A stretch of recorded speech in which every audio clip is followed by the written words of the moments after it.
with the top of the tunnel 30 inches under the classroom floor. And we found also a 9-foot wide chamber in among the tunnel, leading just before it goes in from classroom 4 to 3. We found plywood, cinder blocks, etc. for support. We found a 7-foot tunnel extending into the triplex next door. The trap door, we have pictures of the trap door where the kids said they were taken. We found over 2,000 artifacts, and including over 100 animal bones. This case is very important, and I'll tell you why. Because there were, about that same time, a number of other allegations of ritual molestation in preschools around the country and in Canada, the United States and Canada. A number of them. And Dr. Roland Summit at UCLA, Harvard Hospital, who's also involved in researching these matters, made the statement that there were 50 other preschools around the country where the kids talked about tunnels under the school. And as I've been told since I've been here, there were some schools here in Canada where the kids talked about tunnels, and they discounted it because they said we didn't find tunnels in the McMartin case. We found tunnels there. Of course, the newspapers didn't say much about it. A little publicity locally, but we found tunnels. It was covered up. And then there's a movie that came out about this case. They didn't even mention the tunnels. There's also been a documentary on this case, one of the TV shows, I forget the name of, A&E, American Justice. They didn't mention the tunnels, so we found them regardless. I don't care what anybody says. This is the, let's see, here's the classroom. Move that up just a little bit, will you please, Bill? This classroom 4, the kids said that there were rabbit cages there, and they went into the tunnel under the rabbit cage. This is where the entrance was. I'm going to show you a diagram of it in a minute.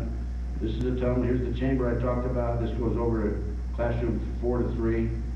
We didn't have time, but we would have found a tunnel, we think, going up here. This is the tunnel that was in the office, went over and into the triplex next door, the bathroom of the triplex next door. The building was shaded by trees and a lot of vegetation. There's an avocado root there, very significant, and I'll tell you why in a minute. Classroom 3 did not have door handles. They had locks on the door. Didn't even have door handles on it. Every classroom had a fire alarm switch on it that went no place except to the front office. And what it was a warning system, obviously. We found this dish with the pentagram on it and the sandbox about 6 inches below the sand. We tore the place apart, literally. This is the arch of the foundation between classroom 4 and 3. The tunnel went right through there, and there was arch. Now, the building was built in 1966. This was 1993 when we found it. So there's no question in my mind, or in the experts, the archaeologists, that the tunnels were built there at the time the school was built. That's yours truly. Looking it up. Hope I haven't aged too much since 93.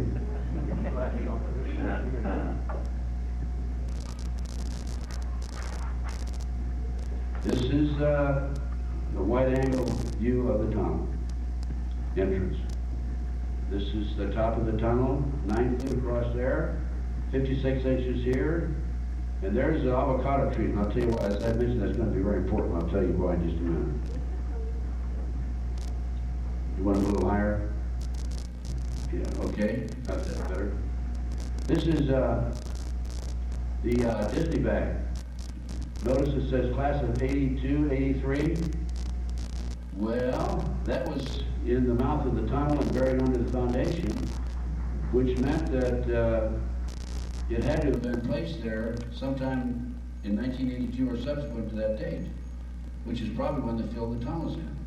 Now, Mr. Ken Lanning, the so-called expert on Satanism, FBI, Washington, D.C., who says that there is no organized satanic movement, but there are a few dabblers here and there, publicly accused me of picking up that sandwich bag and placing it at that location.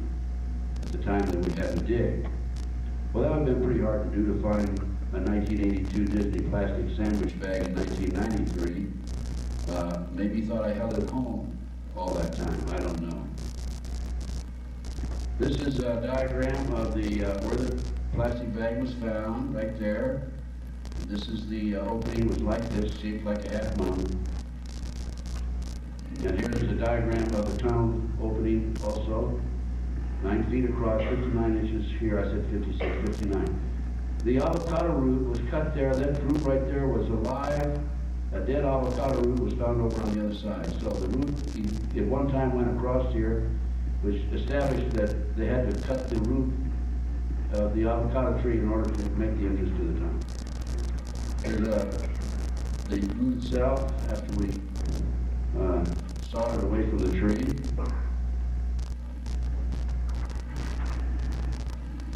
Very interesting operation. It took us 34 days. Hold it just a minute.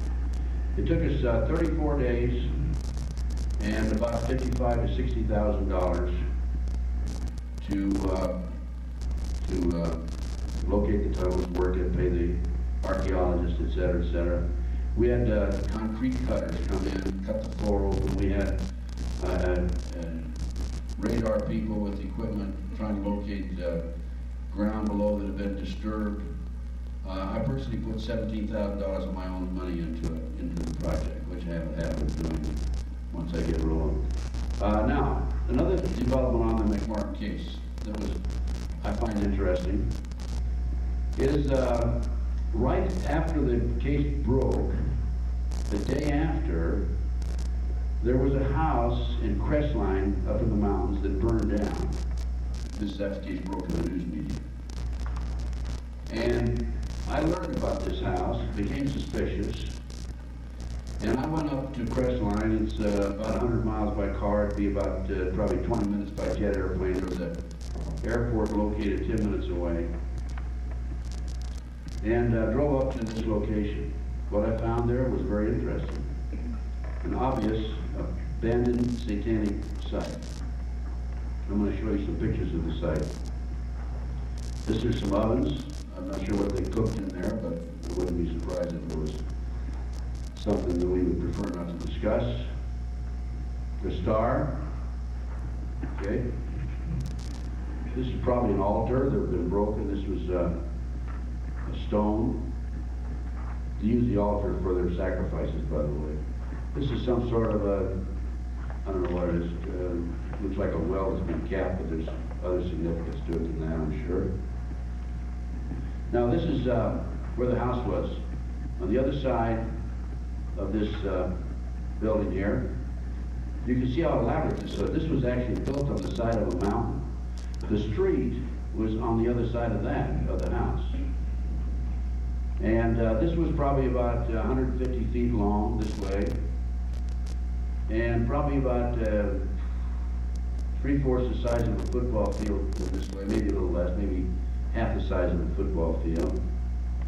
And if you turned around and took a picture in the other direction from where I was standing, this is the valley of the San Bernardino, town of San Bernardino. You can see the elaborate masonry work. It's actually built on the side of the mountain, and all kinds of fill was brought in here. That was no project that was built in a day, believe me. I hear a rather rumbling. Maybe it's Satan, huh? 666 at the spot.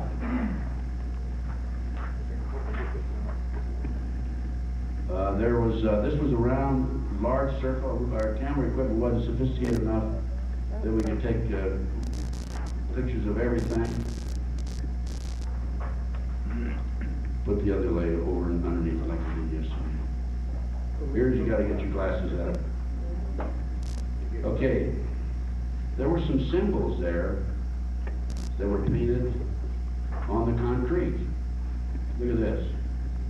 So we took pictures of the symbols and did a little research. And this is Asmodee, a strong and powerful king, appears with 3 heads. The first like a bull, the second like a man, and the third like a ram. He has a serpent's tail, webbed feet of a goose, vomits fire. He rides an infernal dragon, carries lance and pennon, and is the chief of the power of Ammon. He must be invoked bareheaded, or otherwise he will deceive.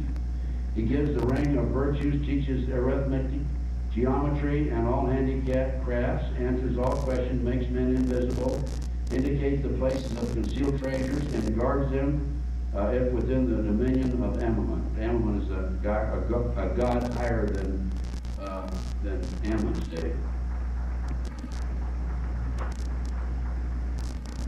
Here's another symbol that we found there. You want to put the overlay on there, Bill? You going back there? No, there's one there. Oh, okay. You got it.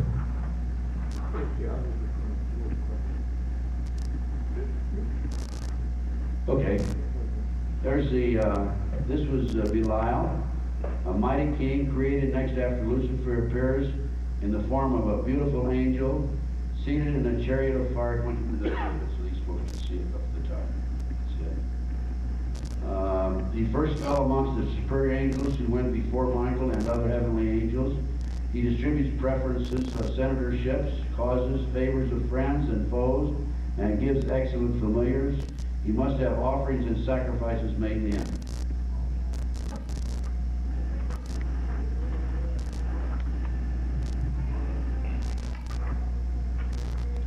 And there's another symbol. We never did find anything that would match that in the way of our research. And this is another case. Let me explain this case first. This is a case of a young man, Matt Bear, and a case involving child protective services in the courts. Philadelphia, Pennsylvania.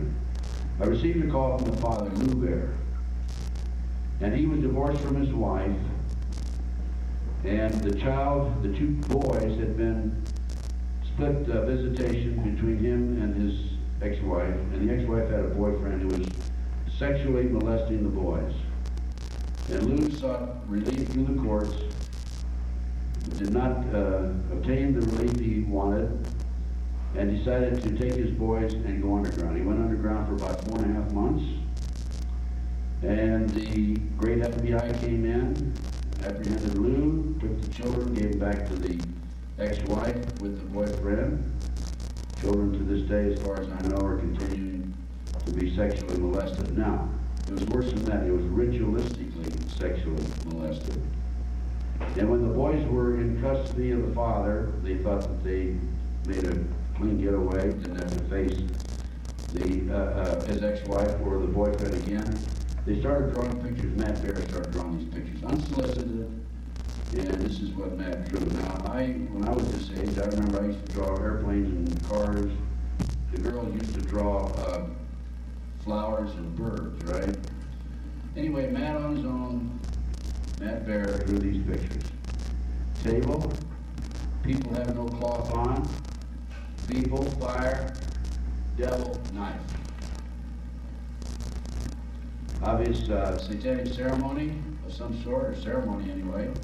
People in a circle, fire, altar, trees. An altar, obviously, bone, liver, blood, kidney. This is an altar, undoubtedly. A body, tied down, blood, obviously. Notice the genitals. The genitals are significant in that there was a survey by UCLA involving children who have never been sexually molested, children who have been sexually molested, and children who have been ritualistically sexually molested. The children who have never been molested, when they drew pictures at random, none of them drew the genitals. Those who have been sexually molested, some drew them, and a higher percentage of those who have been ritualistically sexually molested drew the genitals. This is again, a baby into the fire, people, and so forth. This is the most significant picture of all. It's a totem pole with the ghost head at the top. Normally, these are used in the highest levels of the satanic ceremonies. And they're 3 to 6 feet in height. And the purpose of my analyzing these photographs and going back to Philadelphia and testifying on behalf of Lou Bear was to say that as an expert in these fields, and although I am considered an expert, I'm not, because the only ones that are really experts are the ones that are actively involved themselves. But I have qualified in the courts as an expert on satanic cult matters. And I was going to testify that based on my research, and in my opinion, this symbol, the totem pole with the goat head, is significant because it's used at one of the higher levels of satanic practice in their ceremonies. And that was how I was going to testify. The judge wouldn't even let me in the courtroom, which is so typical of occasions when I attempt to help families and so forth.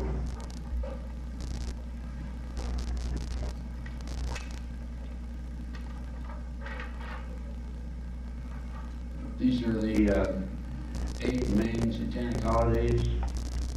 I understand that one of them was left out, September the 9th, but February 2nd, March 21, April 30, June, August, September, October, and November. December, excuse me. Now let's talk about missing children. This is a Reader's Digest article, July 1982, 100,000 children disappear every year and are never heard from again. We're not talking about runaways, we're talking about 2, 3, 4, 5-year-old children. In connection with my research, I have located, actually I didn't do it, a customs agent did it for me and for you, an organization, Washington, D.C., known as the Finders. And the Finders is a CIA covert operation been active since the early 1960s. They specialize in the international trafficking of children. Now,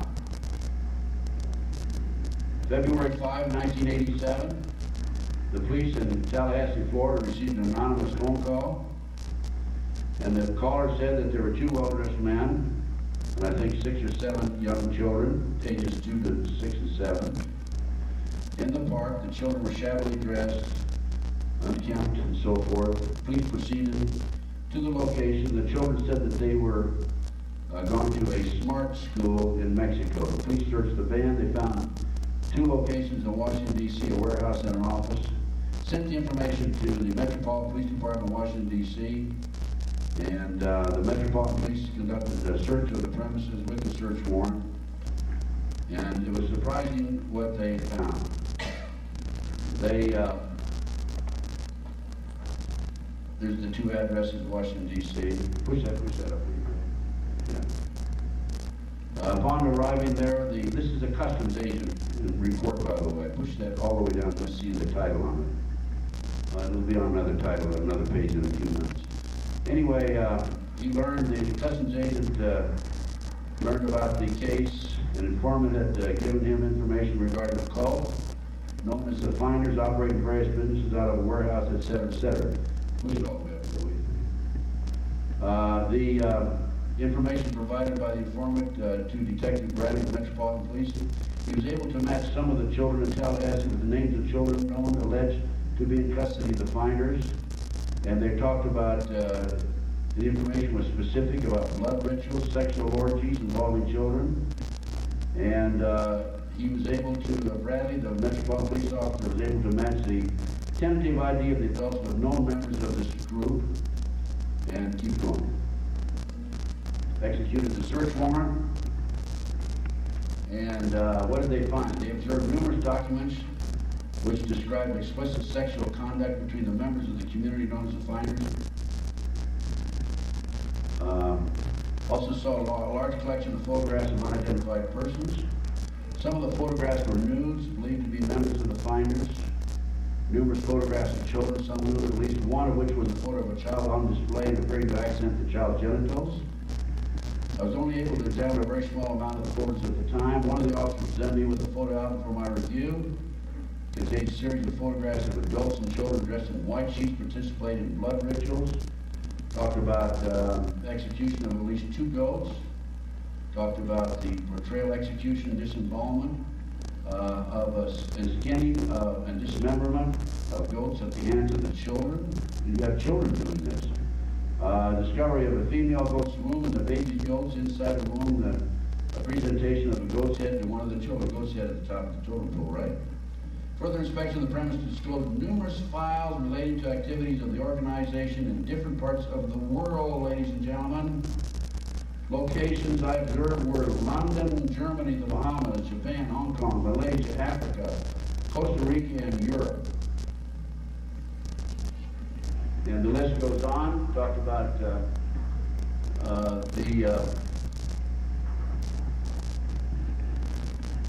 process undertaken appears to have been a systematic response to local newspaper advertising for babysitters. They were gathering intelligence information on private families and the video room set up in the indoctrination center.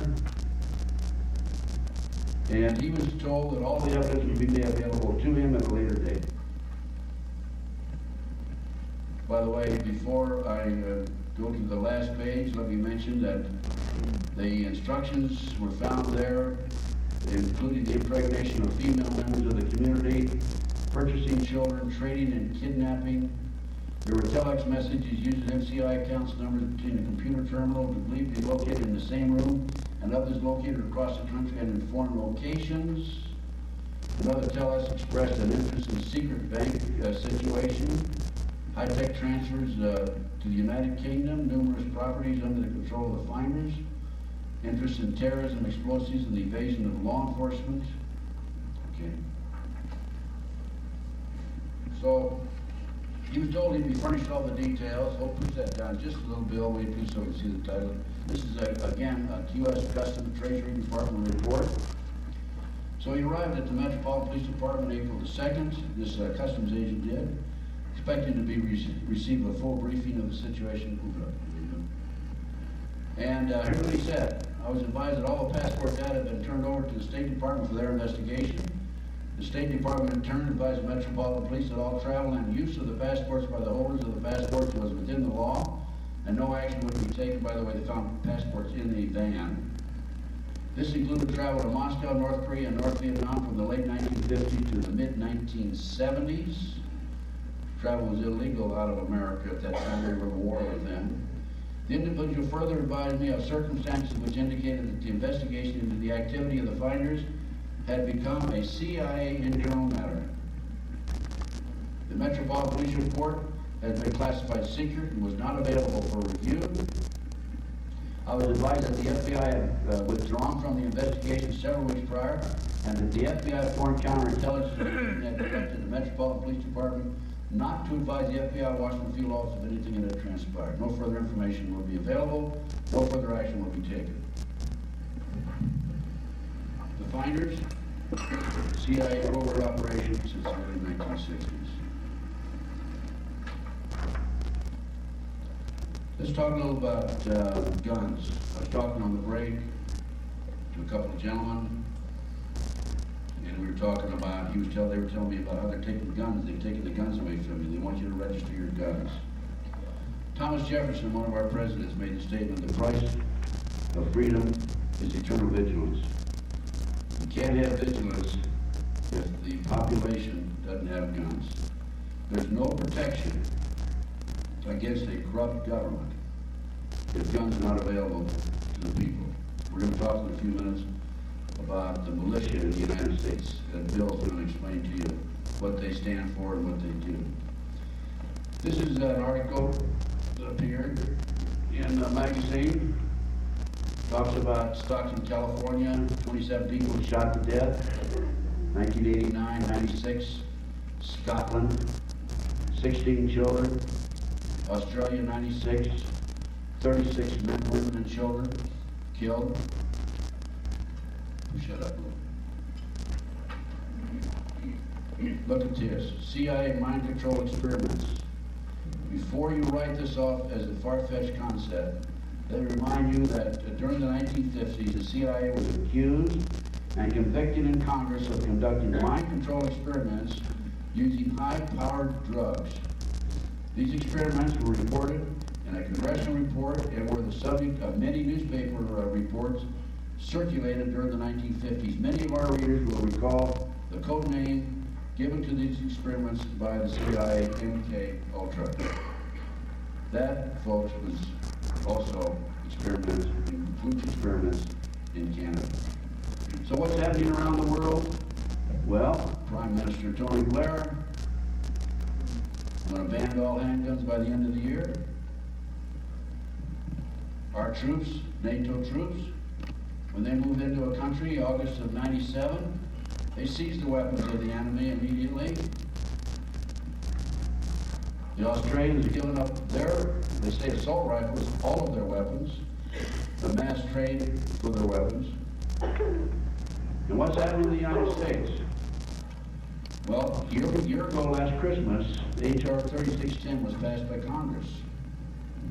And that bill allowed local law enforcement, as well as the alcohol, tobacco, and firearms, to set up roadblocks any place they choose in the United States indiscriminately, and confiscate guns, search cars without search warrants, and if they're guns, they're confiscated. They find a gun, you conceivably could go to jail for 5 years. You cannot have a gun in a car through a school zone in the United States because of this legislation that was passed. Even if it's registered and you have a weapons permit, but you can't have a gun unless it's locked up in a case or it's on a rack. So there are all kinds of legislation being introduced in the United States to take our guns away from us. You better hope, as Canadians, that does not happen, because if it happened in the United States, then it would be very easy for the New World Order, One World Order, the globalists, to come in and take over our country. They take over America, I assure you they're going to take over Canada.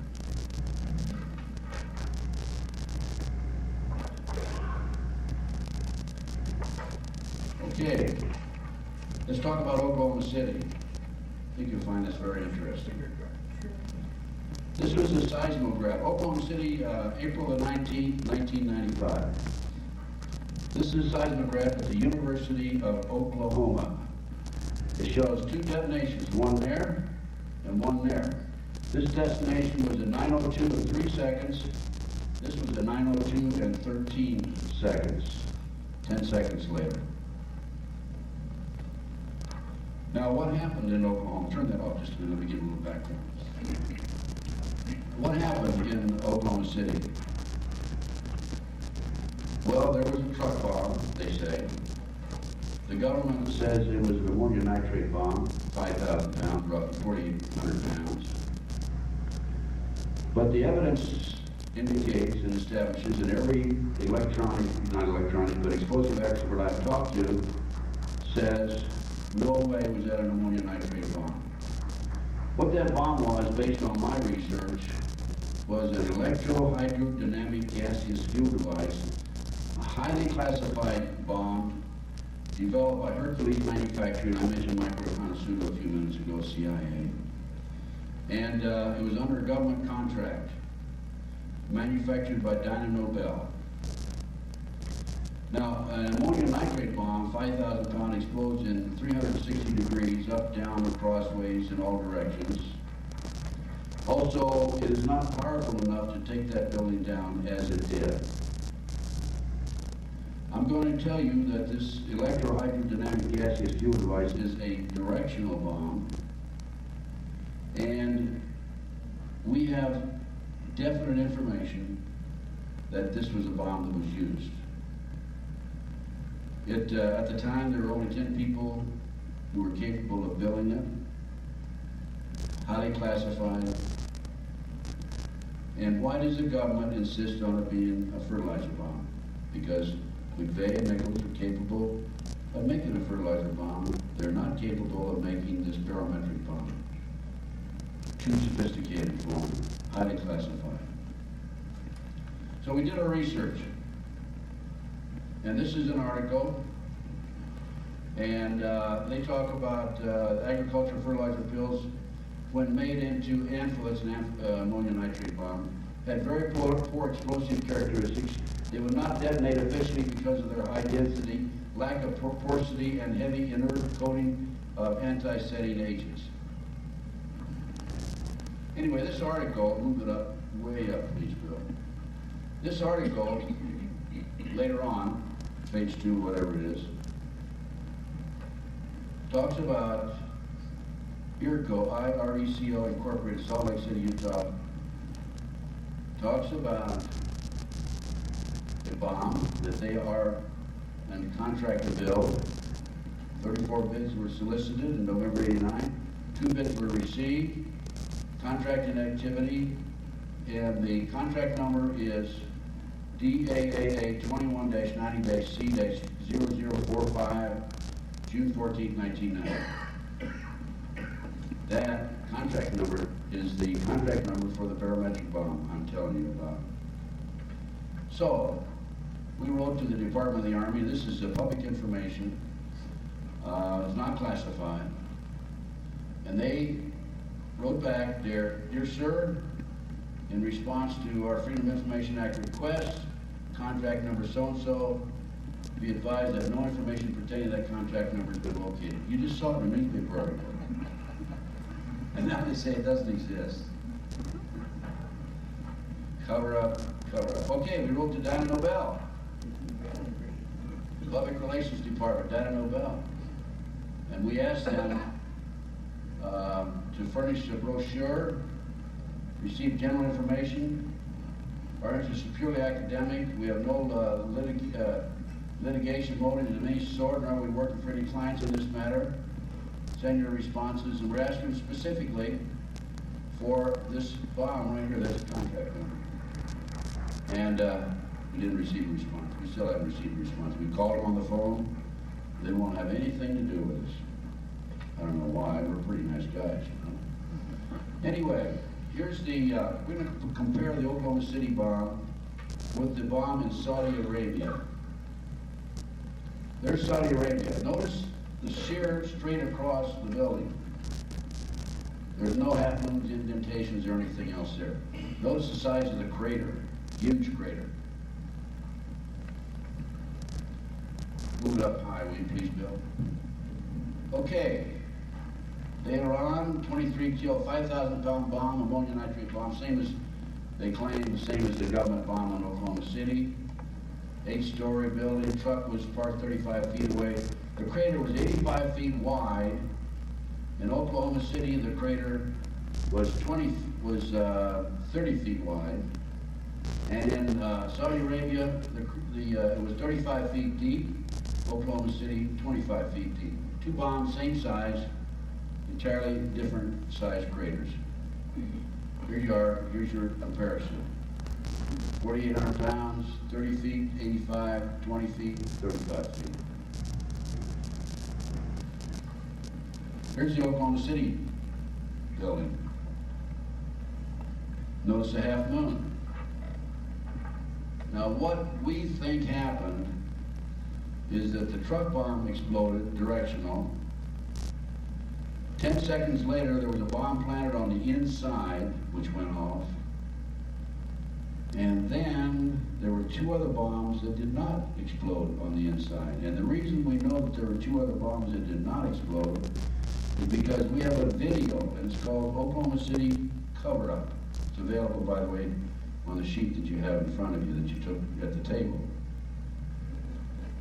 And in that video, the TV commentaries are made the day of the bombing. These are taped. And the host of one of the TV shows says, folks, notice people are running from the building. They found a bomb that was not exploded on the inside. And then a short time later, another TV show host said, hey, folks, they found a second unexploded bomb on the inside.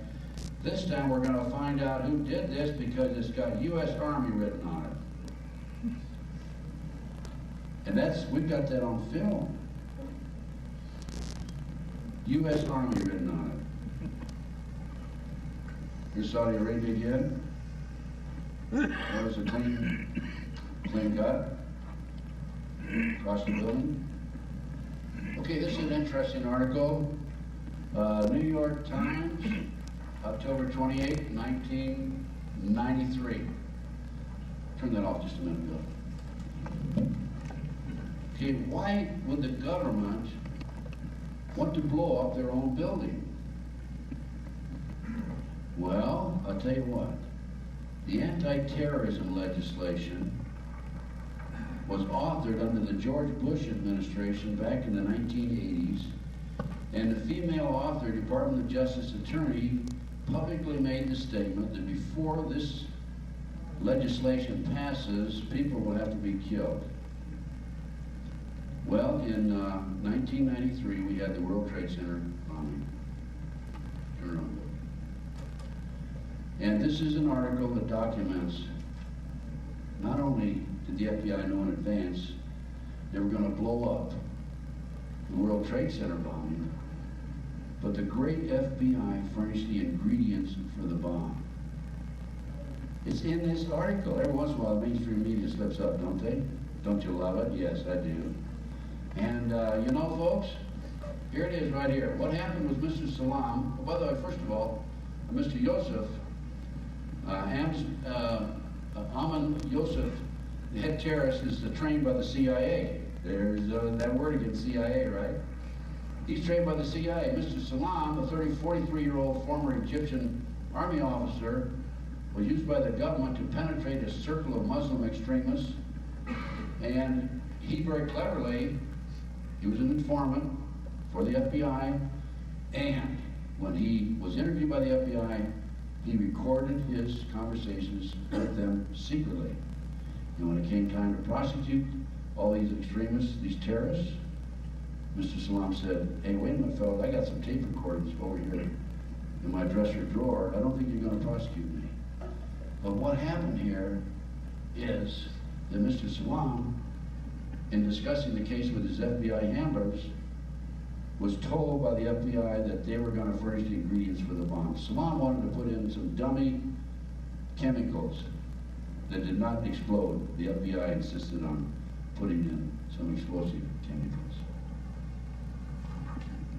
Okay, not enough people killed. The anti-terrorism bill did not pass.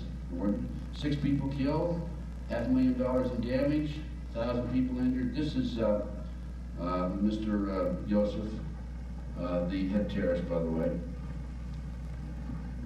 And now, right after Oklahoma City, 168 people killed, what happens? Anti-terrorism legislation on the fast track. And a year later, it passed. By the way, as soon as the bombing occurred, turn it off just a minute, President Clinton came out and said, 2 Middle East looking people in a pickup truck were seen driving away, and it has to be militia. And the radio talk show hosts were blamed, guys like me, because we were fomenting the situation. And then McVeigh was arrested some 90 minutes later after he left there by the Oklahoma Highway Patrol. He was in jail for like 2.5 days. Nobody knew he was there. But an honest FBI agent out of Kansas City drove down to where they purchased where they rented the Ryder truck, Junction City, Kansas, and he took artist conceptions from the 3 witnesses, Elliott's Body Shop. And they came out with John Doe 1, John Doe 2, and much to the chagrin, of course, of obviously the people that had planned this behind the scenes in Washington, D.C. John Doe, they had a problem because McVeigh was in custody. By the way, my inside source tells me McVeigh was supposed to go up with the bomb, so they would have no witnesses with McVeigh. And so they had a problem. And here we have 2 artist conceptions out. We have McVeigh in jail. What are we going to do? Obviously, John Doe 1 is McVeigh. You can tell by looking at the picture of him. And so they finally said, oh, we located McVeigh in jail in Oklahoma. And it just so happens that he had a microchip in his butt. And the satellite knew where he was all along, obviously. But what are we going to do about John Doe 2? I mean, John Doe 2 just cannot exist. Well, you know what the government said? They said that the people that gave the artist reception to the honest FBI agent in Kansas City were mistaken. There was no John Doe 2 with McVeigh. That John Doe 2 was actually a private Bunting who was in the Elliott body shop the day before, and all three people were confused. John Doe 2 does not exist. Now, the people that indicted McVeigh and Nichols in Oklahoma City, one of them, Hoppy Heidelberg, tried to ask questions during the grand jury about John Doe 2. The prosecutor, who controlled everything that's done in the grand jury room, kept telling him to be quiet, get out, don't talk about that, don't ask those questions, etc., etc. Finally, out of disgust, Hoppy Heidelberg got up and walked out and went public with the information at the risk of going to jail, by the way. He said that the government refused to allow them to explore the identity and information concerning John Doe 2, and furthermore, the government was involved in a cover-up. Hoppy went public with that information. Okay, back to the anti-terrorism legislation. This is in USA Today, April 24, 1995, right after the bombing. Anti-terrorism legislation on the fast track, and it was on the fast track, although it took another year for it to pass. This is a brief summary of it. It allows the government to search without search warrant. The president can label groups as terrorists. Illegal theft, listen to this one, you're going to love this. Illegal theft are legal as long as the police felt he was acting in good faith. Wow, that takes the cake. Firearms sold using the crime later, first 5-year period in jail, you go to jail. Seizure of assets, secret evidence, not face your accuser. It's past, it's history. We're now confronted with that. Okay, this is further information on Oklahoma City. McVeigh's lawyer claims bombing cover-up. Even the lawyer was claiming it. And he was court-appointed by the government. Okay, this is in the London Sunday Telegraph. And the writer is Ambrose Pritchard. I don't see his name on here.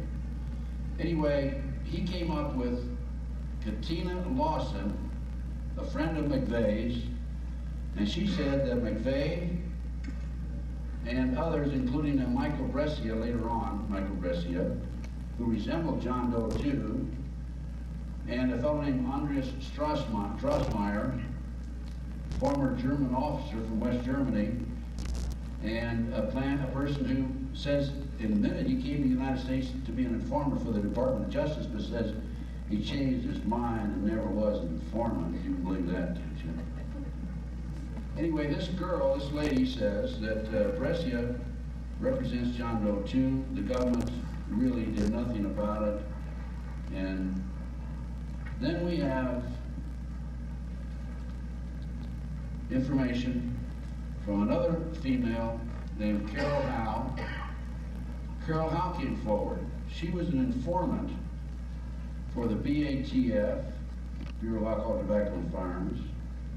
She said that she told the BATF 2 years in advance that there was going to be a bombing of a federal building, either one or two buildings in Tulsa, Oklahoma, or a building in Oklahoma City. She actually went to Oklahoma City herself, cased the Oklahoma City building, and then the bombing occurred. She notified the police immediately, and what do you think the police reaction was? Well, they said that the reason they didn't take any action before that was because the information was too vague. Too vague. But what did they do to Carol Howe for coming forward? Star witness, U.S. turns on her in a bomb case. They indicted her and tried her. Tried to put her in jail. Isn't that beautiful? She was acquitted, by the way. Jury acquits former informant. I called the family when I heard they were trying her and volunteered my services to come testify as to the handling of informants by the federal government. They said they had another expert that would be willing to do that, so they didn't need me. That isn't all. We have another informant that came forward. Gary Gagan. He was working as a courier to transport drugs from the Iranian embassy in Mexico to the United States, entered into an agreement with the FBI in September '94 to gather information about drug operation. He learned about Oklahoma City bombing, and he told the FBI about it. And here's what he says the reason for it. This follows with the pattern of what I've been telling you already. The reason for the bombing by the government to assure the passage of the anti-terrorist bill, to provide a way for the CIA to attain jurisdiction within America's domestic borders, to demonize the patriot and constitutionalist movement in America, and destroy the Gulf War records exposing U.S. government's experimentation on American GIs. He filed a civil suit against the FBI. He'd been given immunity, and he claims that he told the FBI well in advance they were going to bomb the Murrah building. You can just forget about that page. There's a lot more details to it than this. I have a 186-page report that's available to you folks. Forget about that. And this is his letter, a letter of immunity, and it talks about how they granted a letter of immunity and so on and so forth. Anyway, I'm going to let Mr. Wells give you a little information about the militia, and then we'll take questions and answers. He's going to talk for about 15 minutes, and then we'll have about 20 minutes, 25 minutes of questions and answers if you're interested. There's much more in the Oklahoma City case than that, but that's all we have time for. When I came up here with Ted Gunderson, I hadn't planned on telling anything about the militia, therefore I've got a lot of paperwork and things like that. I came up as his traveling companion, assistant, stuff like that. But there's been such a desire on the Canadian people, so much misconception. Wanting to know about the militia, I decided to take about 5 minutes, 10 minutes, whatever I can get by with, on a subject that I could spend 3 or 4 hours with no effort. Disclaimer to start with, I'm here just to explain what the militia movement is about in the States. I'm not here to advocate the Canadian people setting up a militia unit or anything, what you do in your own country, your own business. The militia movement is, the militia, I should say, is nothing new. Actually, the militia goes back to biblical times where the men of the village would actually have a hoe in one hand, a sword in the other, as they were going about their work. If they were attacked, they defended their village. Men were expected to fall out and defend themselves from other marauding bands, etc., etc. Goes up to more modern times here in our own Americas. The Indians would do the same thing. They'd protect their village, bow and arrow, tomahawk, whatever. And bring it up to a little bit more modern time now. Let's bring it up to about the time of the American Revolution, around 1776. Everybody's pretty familiar with that. Our Revolutionary War was fought with militia people. Now, there was actually a militia then, although it wasn't particularly called a militia. It was Americans that were would defend their country, et cetera, if necessary. What actually started the American Revolution was the British came toward Lexington and Concord with the ideas of taking the guns away from the American people. They were going to disarm the American people. This way, it would give the English government complete control over the Americans. So happens that the Minutemen in Lexington and Concord had a different idea, and therefore it was, you've heard the expression, the shot heard around the world. This shot was shot by militia people. The Revolutionary War was fought basically with the militia, and thus we got our freedom. At this case, this time we set up Declaration of Independence, the Constitution, and our Bill of Rights. The Bill of Rights has 10 amendments to it. The first 10 amendments to the Constitution is known as the Bill of Rights. The first one was freedom of religion, freedom of assembly, freedom of speech. The second one right next to that is the authority to keep and bear arms. This is a right to keep and bear arms for the purpose of having a militia. I'd like to point out that the Constitution, the first 10 amendments to the Constitution was restraints against the federal government. This was not giving the American people privileges, this was giving the American people rights. And the second one, like I say, was the right to keep and bear arms. Going up a little bit further, during the Revolutionary War, we have what is known as the militia, fighting Civil War, fighting the Civil War.